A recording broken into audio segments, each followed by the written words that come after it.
이렇게 주님께서 한번 만나 주시면 우리의 삶도 바뀔 수 있습니다. 생동감이 넘쳐날 줄 믿습니다. 여러분의 말 한마디가 어른이고 여러분이 어떤 부분에 권위가 있는 사람이라면 여러분의 한마디, 한 표현, 한 터치가 사람을 바꿔놓을 수 있다는 것을 기억하기 바랍니다. 또 접촉은 치유의 기적이 일어나게 합니다.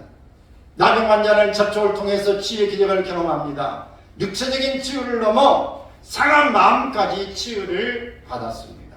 간증하는 그의 모습을 보면 그는 영혼까지도 치유를 받은 것이 분명합니다.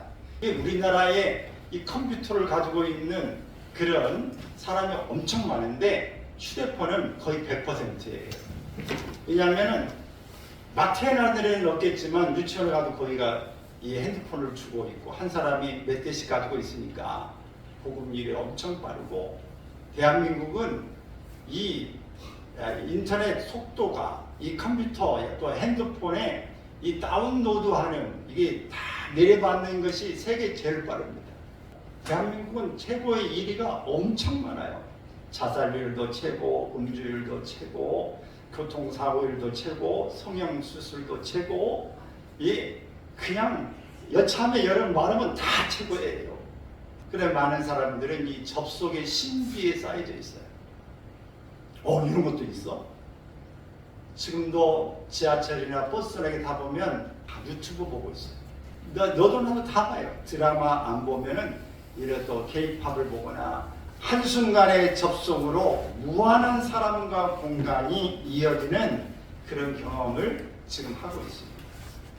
그래서 접속의 욕망에 사로잡혀서 컴퓨터 앞에 앉아 있으면서 사람들과의 직접적인 이 접촉을 상실하고 있는 것이 굉장히 많습니다. 혼자 핸드폰 보고 들어있고 컴퓨터 보면서 노는 거, TV 보고 놀고 이러면서 사람과의 이 접촉이 점점점 사라져가고 있습니다.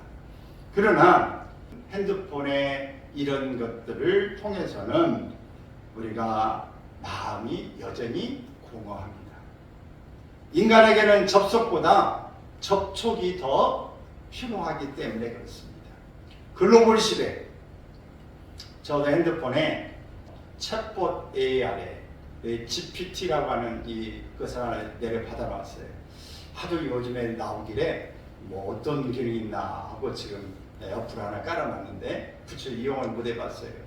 근데 그걸 어떤 걸 찾아줘 그러면 글도 다 써주고 시도 해주고 그림도 그려주고, 지금 상담을 할 때 어떤 자료 뽑아줘 그러면은 의료도 법률도 다 말하면 제대로 쫙쫙쫙 스스로 만들어주는 거. 사람은 그걸 보고 자기가 필요한 대로 수정만 좀 해가면 되는 거예요. 이런 시대가 지금 되어져 있습니다. 그래서 모든 문제가 지금 사람과의 접촉이 아니라 그저 기계 속에서 해결할 수 있다. 그렇게 만나려고 하지 않습니다. 혼자 여행하고 혼자 밥 먹고 혼자 술 먹고 다 혼술, 혼밥, 뭐 혼여행 뭐 이런 거 다 이렇게 말하지 않습니까? 혼자 모든 걸 다 처리해요. 그러나 그 속에서 뭔가 충족되지 않는 공허함은 여전히 메꿀 수가 없다. 혼자 술을 먹는 사람은 알코올 중독에 걸리는 확률이 훨씬 더 많다고 그럽니다. 접속은 인생의 근본적인 문제를 해결해 주지 못합니다. 그렇다고 해서 접속을 무시할 수는 없는 시대가 이미 되어져 있는 것이죠. 접속은 마음의 문제, 사랑의 문제, 영혼의 문제, 질병의 문제를 해결해 줄 수가 없어요. 우리의 가장 근본적인 문제는 접촉을 통해서만 가능하다. 인격적인 하나님과의 접촉, 살아 역사하시는 하나님 말씀과의 접촉을 통해서 가능합니다. 우리가 코로나 시대를 맞이하면서 우리는 다 직접 예배를 못 드리게 하니까 인터넷으로 다 매체로 이렇게 예배를 드리는 일이 있었습니다. 이렇게 함께 앉았으면 졸리더라도 뭐 하면 금방 정신도 바짝 차리고 또 옆에 사람도 의식도 하고, 우리 하나님 앞에 보기 때문에 괜찮은데 넓으니까 하나 화면만 좁은 것만 이렇게 보고 있을 때는 가야 되지 않습니다. 우리 가운데 임재하신 성령님의 접촉을 통해서 인격과 인격이 만나는 접촉을 통해서 가능한 것입니다. 오늘 본문의 말씀은 접촉에 관한 이야기입니다. 예수님을 찾아온 나병 환자는 접촉이 필요했습니다. 이들에게는 접촉의 기회가 상실되어져 있는 사람들이었기 때문입니다. 그 당시 나병 환자는 불길의 상징이었고 저주받은 인생의 상징이었습니다. 그래서 그들은 공동체를 떠나서 따로 격리 생활을 했습니다. 가족까지도 그들을 버렸습니다. 그들은 사람들을 만날 때마다 불결하다고 스스로 외쳐야 됐고 옷으로 입을 가려야 했습니다. 우리가 코로나 할 때 하는 사람들이 그렇지 않습니까? 침이 튀기고 이것 때문에 전파된다고 입을 가리고 이렇게 마스크를 쓰고 그렇게 했지 않습니까? 똑같아요. 그래서 사람들이 불길하다 이런 상처를 생각하기 때문에 어떤 사람은 돌을 막 던지기도 했어요. 제가 어릴 때의 기억이 납니다. 우리 조금 시내에서 외곽에 그 나환자촌이라고 하나 있었어요. 그래서 그들이 이제 장날 되면은 이렇게 가지고 이렇게 내려와서 이렇게 물건이라든지 이런 거 팔고 또 거기에서 이제 계란 같은 거 닭 농사를 져가지고 팔 오기도 하고 막 그랬거든요. 근데 동네 내려오면 애들이 내 차례가 더러워 하면 이들이 막 돌을 던지고 하는 게 실제로 봤어요. 저는 실제 돌을 던져보지는 못했지만은 그렇게 돌을 던지고 사람들이 막 침을 뱉고 이렇게 밀을 치는 그런 장면들을 보았습니다. 그때는 뭐 그냥 그런가 보다 했지만 지금 와서 생각해보니까 얼마나 그 인생이 서럽고 억울하고 불편하고 정말 인생이 뭔가 참 서러움 속에서 살았을 그들을 생각해보면 참 안타깝기 짝이 없죠. 이렇게 비참하게 살아가는 나병 환자를 주님이 만져주시는 접촉을 한 것입니다. 이 같은 접촉은 당시 사회로서는 상상할 수 없는 행동이었어요. 제가 지난 어린 시절만 해도 문명화된 그 시대였지만 예수님이 사는 시대에 2000년 전의 이야기는 정말 저주받은 그런 사람이라고 하는 이런 상종을 하지 않는 가족도 다 버리는 그런 문화 혜택, 의료 혜택이 거의 없었던 삶에 그들의 이 비익전 삶을 보고 있었고 접근조차도 어려운데 예수님이 그들을 만나고 접촉해 주신다고 하는 사실은 정말 획기적인 그런 발상이고 놀라운 일이 아닐 수 없습니다. 예수님은 특별히 사회적으로 접촉이 금지된 나병 환자와 죽은 시체까지도 금기시되고 있는 것을 깨고 접촉하신 것입니다. 이제 접촉은 많지만은 접촉이 적은 이 시대에 접촉이 주는 축복이 무엇인가 하는 것을 좀 생각해 보려고 그럽니다. 먼저 접촉은 상처와 고통을 해결해 줍니다. 본문에 나오는 이 나병 환자는 접촉 결핍증에 앓고 있었습니다. 좀 더 정확하게 말하면 감각 결핍증에 시달리고 있었습니다. 나병 환자의 고통은 감각을 상실한 고통입니다. 고통을 느끼지 못하는 무감각의 고통인 것이죠. 손가락이 이렇게 떨어져 나가고 아픈 줄을 모르고 코가 문드러져도 여러분 환자들을 다 보셨는지 모르겠어요. 이게 코가 이렇게 흘러가지고 문드러집니다. 이렇게 되어지고 또 발도 이제 그러기도 하고 촉각을 상실해요. 어디 이게 만지면 뭐 느낌이 있어야 되는 촉각 자체를 상실하는 고통입니다. 근데 이 나병 환자에게 더 큰 형벌은 사람들과의 접촉이 단절된 것이죠. 사람들은 나병 환자를 불결하다고 생각했고 부정탄다고 말했습니다. 그래서 나병 환자들은 성문 밖에 쫓겨나 격리되어 살았고 성전에도 나갈 수가 없었습니다. 아무리 믿음이 좋고 어떤 사람이라 하더라도 나병 환자가 걸리면 딱 격리해요. 성경 민수기에 보면은 모세의 누나였던 미리암이 아론과 함께 너만 지도자냐? 우리도 똑같지 않냐? 이렇게 말하다가 하나님이 미리암에게 나병이 들게 한 것 때문에 성문 밖으로 여기 나가서 일주일을 격리하고 다시 하나님의 휴람으로 들어오는 일들이 있습니다. 함께 살지 못해요. 형제라도 나가야 하는 것입니다. 나병 환자에게 감각을 잃어버린 것보다 더 큰 고통은 사람들과의 접촉을 상실한 것인데, 그들이 원했던 것이 만져주심의 접촉이었어요. 주님과의 접촉을 갈망했던 나병 환자에게 예수님은 손을 대셨습니다. 사실 우리가 사는 사람과 만나고 접촉을 한다고 하는 것, 그것은 불쌍히 여기는 마음이 있을 때, 영민의 마음, 긍휼의 마음이 있을 때 가능한 것입니다. 우리가 어려움을 당하는 사람, 위기에 있는 사람을 만나고 그들에게 가서 손을 내밀고 그들에게 돌보는 일도 똑같은 것입니다. 여기서 우리는 두 가지 접촉을 볼 수 있어요.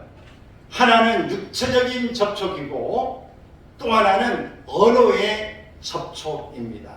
예수님께서 손을 내밀어 그에게 대시며 육체적으로 그에게 손을 내밀어 접촉하신 거예요. 또 예수님께서 내가 원하노니 깨끗함을 받으라. 언어의 접촉으로 나병 환자는 고통을 해결받았습니다. 여러분, 우리가 접촉할 때에 직접적인 접촉, 터치를 할 수도 있고 언어적으로 말을 걸고 이렇게 접촉을 할 수도 있는 것입니다. 예수님은 나병 환자의 고통을 해결하신 후에 그의 몸을 제사장에게 보이라고 말씀하셨습니다. 이것은 이제 가족이 있는 접촉의 공동체로 돌아가라고 하는 것입니다. 나병 환자에게 필요한 것은 만져주심의 접촉이었습니다. 이 만져주심은 사랑의 접촉이었고 회복의 접촉이었습니다. 예수님의 접촉은 나병 환자의 아픈 인생의 상처와 고통을 해결해 주셨습니다. 예수님의 만지심의 접촉은 나병 환자에게 필요한 것이 아니라 오늘 우리 모두에게도 필요한 일인 줄로 믿습니다. 수많은 사람들이 접촉 결핍증으로 고통받는 이때에 접속만 하지 말고 우리도 함께 접촉을 할 수 있기를 바랍니다. 한 집에서 가족이라도 자녀라도 컴퓨터 게임만 하고 있는 자녀를 보면 어때요? 접촉하고 싶지 않죠? 별로. 여러분, 술만 먹고 행패만 부리는, 때만 부리는 사람 보면 어때요? 상종하고 싶지 않죠? 도박하고 돈 쓰고 여기에 돈 챙겨서 얘기 괴롭히고 자기만 아니라 다른 사람까지 다 망하게 만드는 사람 보면 상종하고 싶지 않죠? 어디 가면 이간질만 하고 험담만 하는 사람 보면 다시 그 사람 만나고 싶지 않죠? 나에 대해서 비난만 하고 나에 대해서 좋은 표현을 하지 않는 사람 상종하고 싶지 않죠? 나에게 도움이 안 되는 사람, 해가 되는 사람, 좀 보면 창피하게 느껴지는 사람, 여러분 상종하고 싶지 않잖아요? 말하고 싶지 않죠? 내게 좋은 말 해주고 내게 좋은 유익이 되고 나와 함께 좋은 관계에 시너지를 낼 수 있는 사람, 이런 사람 만나면 정말 기대하고 고대하고 그러지 않습니까? 내가 좋아하는 그런 유명한 배우, 유명한 스타들 만날 때 열성 팬들이 팬클럽 할 때 모여가지고 그 사람 눈길 한번 마주치기를 원하고 그저 한번 뭐 글 하나 써주는 거, 선물 하나 주는 거, 손 한번 터치해 주는 거, 악수 한번 하는 거, 그것을 너무너무 황홀하고 너무 감사해서 그걸 막 자기 이 블로그에 올리고 모든 일을 소문을 내고 사진을 찍어놓고 그것을 간직해놓고 막 스크랩하고 난리를 하지 않아요? 사랑하는 사람에게 접촉은 그만큼 그 사람에게 용기를 주고 힘을 주고 기쁨을 주고 행복함을 줍니다. 새롭게 일어날 수 있는 도전을 주기도 합니다. 그러나 우리의 불필요한 사람은, 나와 관계없는 사람은 배척하는 이 시대가 되어져 있는 때에 우리는 접촉이 어느 때보다도 더 필요하다는 사실입니다. 접촉은 사랑으로 풍성한 삶을 누리게 해주는 것입니다. 예수님이 나병 환자를 접촉하신 것은 사랑 때문이었어요. 예수님은 나병 환자에게 손을 내밀어 만져주시기 전에 그를 불쌍히 여기셨습니다. 불쌍히 여기셨다는 것은 사랑의 동기에서 나오지 않고는 할 수 있는 게 아니죠. 우리가 누군가에 접촉한다는 것은 어떤 면에서 사랑을 표현하는 것입니다. 접촉이 결핍되었다는 것은 사랑이 결핍되었다라고 하는 것입니다. 우리의 경험 가운데에도 따뜻한 만져주심의 접촉이 사랑이었음을 깨닫게 됩니다. 다시 힘들고 고립되어지고 중독에 빠져있는 사람은 무엇보다도 접촉이 필요한 사람입니다. 너 괜찮아 그래도 나는 그래도 여전히 너를 사랑해. 나는 여전히 너를 기대해. 이런 음성을 듣고 싶은 사람들이에요.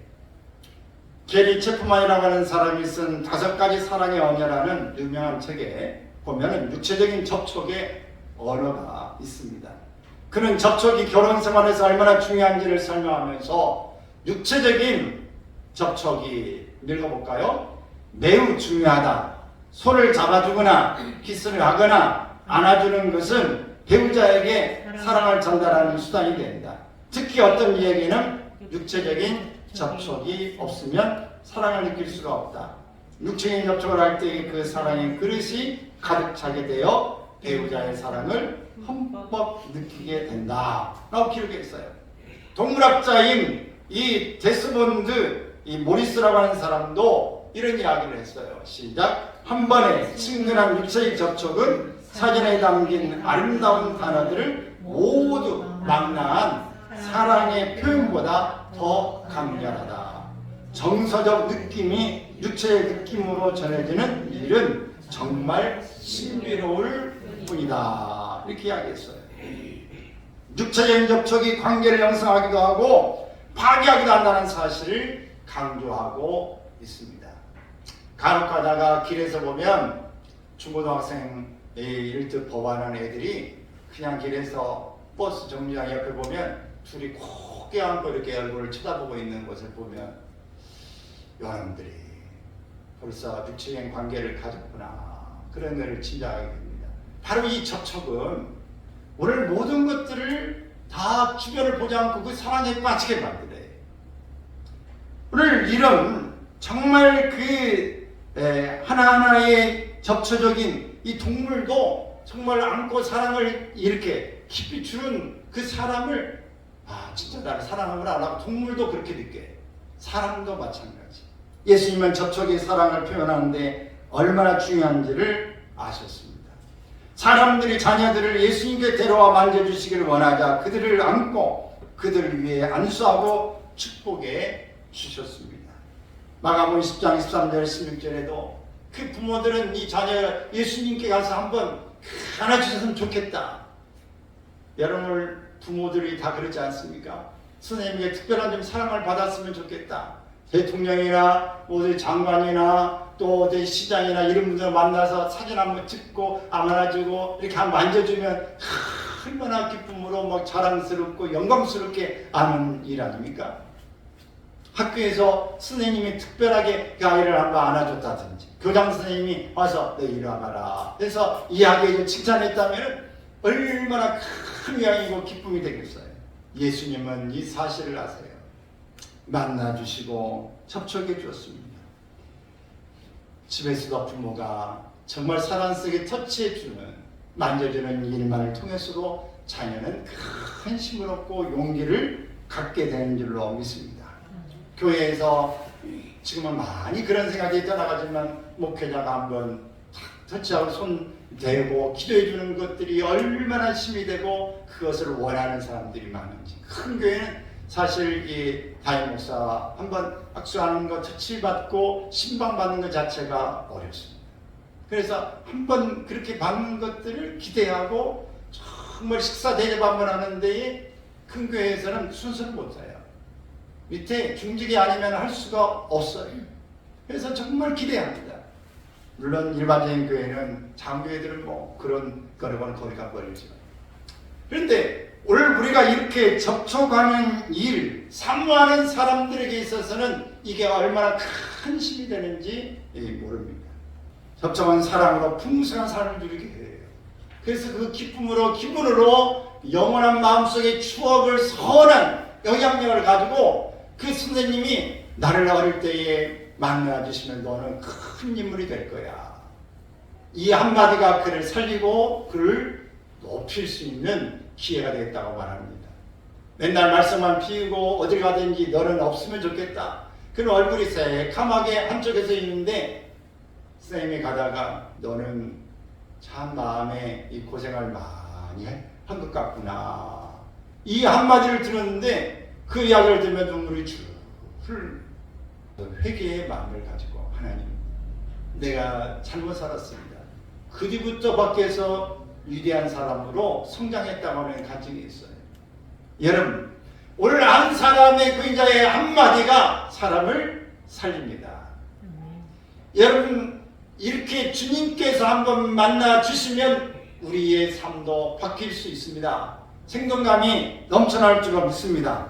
여러분의 말 한마디가 어른이고 여러분이 어떤 부분에 권위가 있는 사람이라면 여러분의 한마디, 한 표현, 한 터치가 사람을 바꿔놓을 수 있다는 것을 기억하기 바랍니다.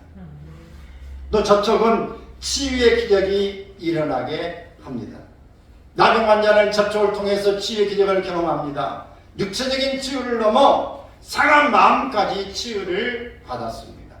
간증하는 그의 모습을 보면 그의 영혼까지도 치유를 받은 것이 분명합니다. 예수님이 그에게 손을 대시고 깨끗함을 받으라고 말씀한 순간 그의 나병이 떠나가고 말았습니다. 또 예수님은 베드로의 장모가 열병에 들었을 때에 그의 집에 방문해서 예수님은 베드로의 장모의 손을 잡아서 일으키셨습니다.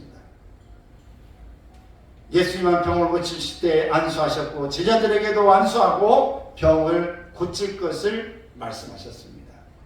병든 자에게 손을 얻은 즉 나으리라 이 말씀을 하고 있는 것입니다.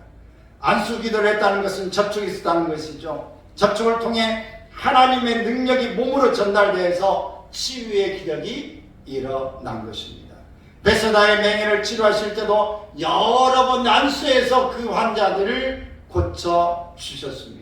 성경은 누가복음 6장 19절에서 이렇게 이야기합니다. 시작. 온 무리가 예수를 만지려고 심쓰니 이는 능력이 예수께로부터 나와서 모든 사람을 낫게 함이로라.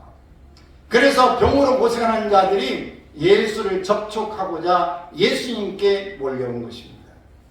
만져주심의 이 접촉이 치유에 좋다는 사실은 의학적으로도 과학적으로도 증명되고 있습니다. 간호사가 환자의 손을 잡아줄 때 인공호흡 중인데도 심장 박동수가 낮아진다고 합니다. 남자들보다 여자들의 수명이 더 길죠. 한 4살쯤 이렇게 더 깁니다. 왜 길까요? 고생을 여자들이 더 많이 하는 것 같은데 더 긴 이유는 접촉이 많기 때문이라고 하는 이런 통계가 있어요. 그것은 아이들을 키울 때도 또 이렇게 그냥 안아주는 접촉도 많죠. 이렇게 또 여자들은 남자보다도 화장을 늘 하잖아요. 맨날 두드리고 패고 막 그러지 않습니까? 여러분 많이 두드리고 패고 오셨나요?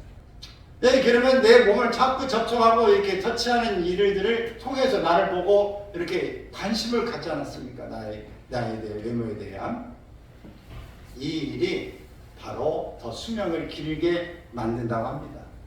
성도 간의, 가족 간의, 친구 간의 접촉이 더 많아지기를 바랍니다. 더 많아질 때 풍성해집니다. 저는 결혼하고 얼마 되지 않아서 나 혼자촌에 아내와 함께 간 적이 있어요. 거기 보니까 이제 50대 후반쯤 되는 이 부부가 계셨는데 이제 여기서 오라고 아는 분이기 때문에 집을 이제 들어갔어요. 방에 들어갔는데 그냥 먹을 것을 이렇게 내놓는 거예요. 이제 그분들도 아니까 이게 막 음식 막 해가지고 그런 건 안 나는데 이게 뭐 말린 거라든지 이런 거 이렇게 내놨는데 그것조차도 먹는데 좋고 이렇게 마음이 심란해요. 그걸 이제 먹는 게 좀 이렇게 주저주저하고 있으니까 아내는 그냥 먹는데 저는 그게 먹기가 어렵더라고요. 그러니까 눈치를 챘는지 음료수 이렇게 병 있는 걸 갖다 주더라고요. 그래서 그것을 따서 이렇게 먹고 이렇게 앞에 내놓은 것은 이렇게 만져서 조금 살짝 한번 먹고 아마 이렇게 내려놨던 것 같아요. 우리가 아는 대로 나 혼자 촌에서 돼지라든지 이 닭이라든지 이런 사육을 많이 하죠. 농사도 있고 그런 물품들이 많이 나옵니다. 그걸 먹고 있는 대로 앞에를 보니까 이 외형적인 이런 모습의 차이가 나니까 이 부분에서 먹는 것 자체가 제가 전도사님 때도 신학생 대학원을 다니고 있을 때도 그걸 먹기가 쉽지 않았습니다. 근데 예수님과 제 나이가 그때 같았거든요. 비슷한 그 나이입니다. 예수님의 30대 초반인데 저도 그때가 이제 30대 이제 초반 중반 들어갈 때니까 그걸 비교해 볼 때 참 예수님이 대단하시다.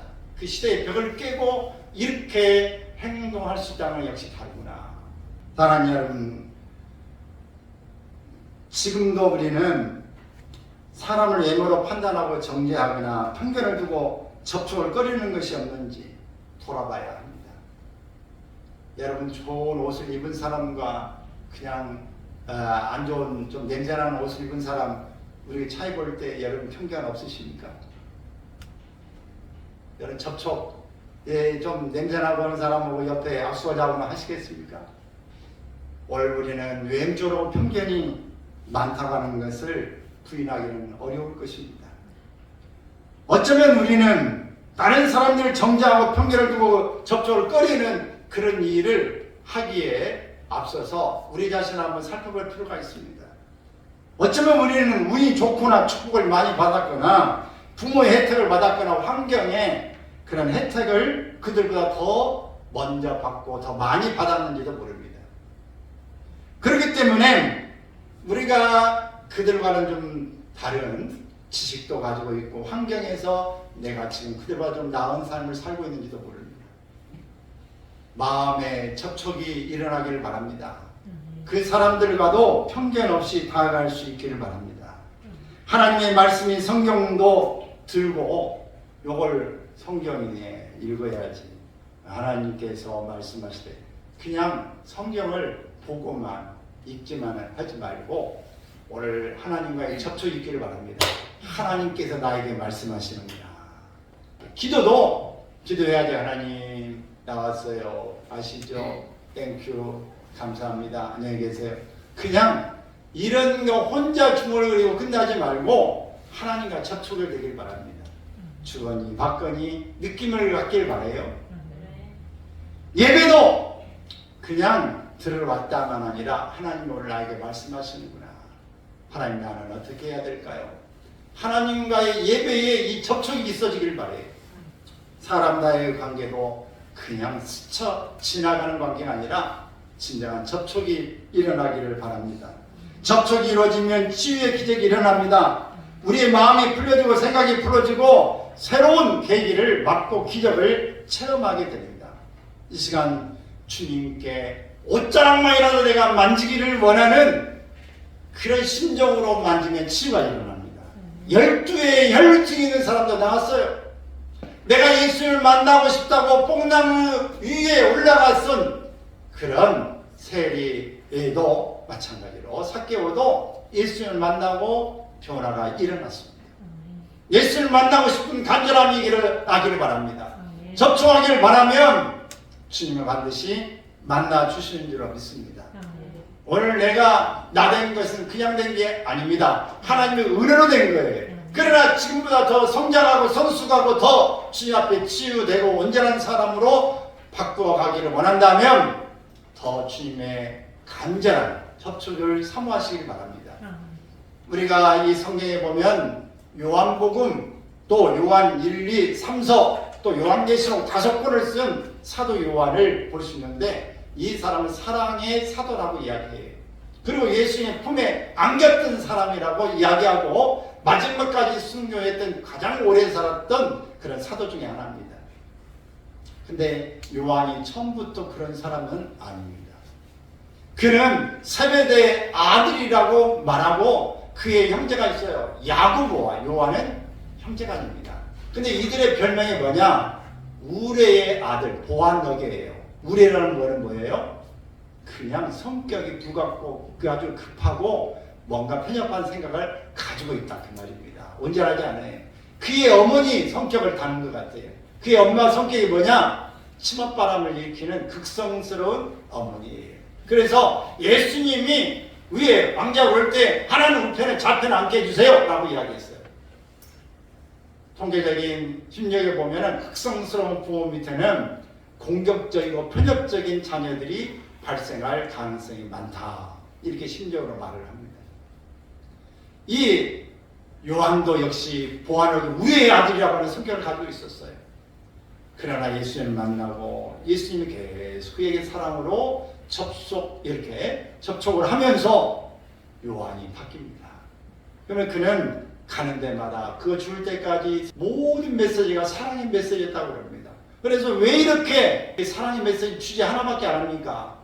예수님의 주제는 시작도 사랑이고 끝도 사랑이었다.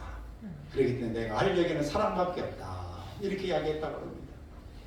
여러분, 그 예제자인 사랑의 이 사도인 요한도 처음부터 그런 게 아니에요. 여러분, 우리는 온전하지 않습니다. 우리가 마음이 힘들고 고통스러운 모습도 지나오고 싫어요. 그리고 지금도 잘해보려고 하는데 여전히 실수하고 여전히 오늘 우리는 연약하고 하나님 나는 왜 이럴까요? 왜 이 모습밖에 안 될까요? 라고 고민하고 탄식하고 하나님 앞에 회개하는 모습이 여러분 여전히 지금도 있을 수 있습니다. 그러나 오늘 주님께서는 우리에게 이렇게 말씀하세요. 괜찮다. 괜찮아. 실수할 수 있지. 힘들지. 나도 안다. 그런데 다시 해봐. 나 할 수 있어. 할 거야. 괜찮아. 이런 주님의 음성으로 지금까지 어쩌면 다시 힘을 얻고 일어섰는지도 모릅니다. 저도 역시 그렇습니다. 사랑하는 여러분, 우리는 온전하지 않습니다. 그럼에도 우리를 용납하고 받아들이고 괜찮다고 다시 해보라고 그런 모습을 통해서 사도 요한이 되어진 것처럼 우리도 그렇게 될 줄 믿습니다. 여러분, 용기를 내서 주님, 나도 모든 사람을 접촉하는 모습이 되게 하시고 그를 치유하는 사람이 되게 하여 주시옵소서. 이렇게 고백하고 또 사모하는 일이 되어지기를 바랍니다. 오늘 누님은 이 안요한 이 목사님의 그 모습을 통해서 낮은 대로 임하소서라고 하는 이런 영화를 만들어내겠다는 분은 이렇게 가사에서 이 이야기하고 있습니다. 고는 나를 만져